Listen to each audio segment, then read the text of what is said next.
afternoon mga kabanay, mga kabro. Tanawan ninyong akong style nga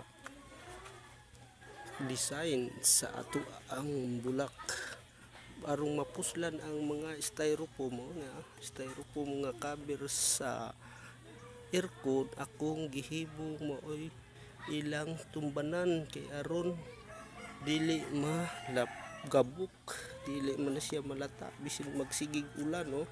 Tanawa ang unique na tong style nga gidesign dinhi sa ato ang atubangan sa tindahan kay aron mapuslan ang mga foam, oh.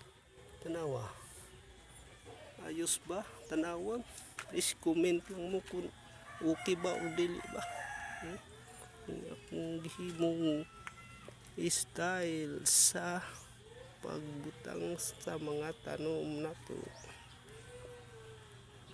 Ninyo mga kaigsuunan ang atong mga bulaklak dinhi sa palibot sa balay, bisan pobre lang in taon nga akong balay ug walay porma. Ayun na lang na yung mga bulak ko.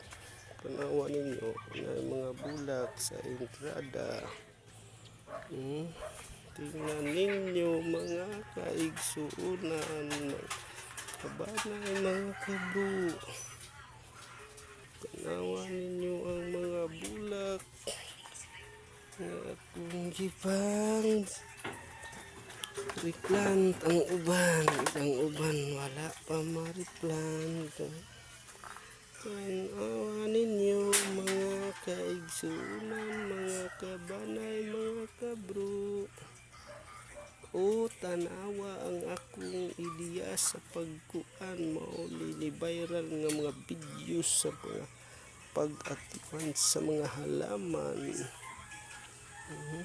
Tanawa, tingnan ninyong mabuti ang akong mga halaman.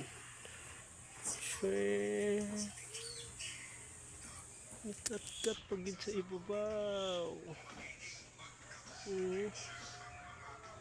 Tanawa ninyo ang atong mga bulaklak ng mga halaman kay pampaswerte sa tindahan ug sa balay. Kini kunong mga bulak paswerte kuno ni sa mga ibutang sa atubangan sa tindahan niya.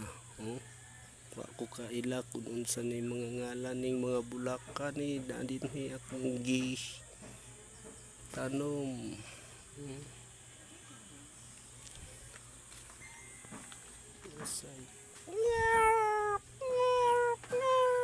Nayak mo sigbin money tree.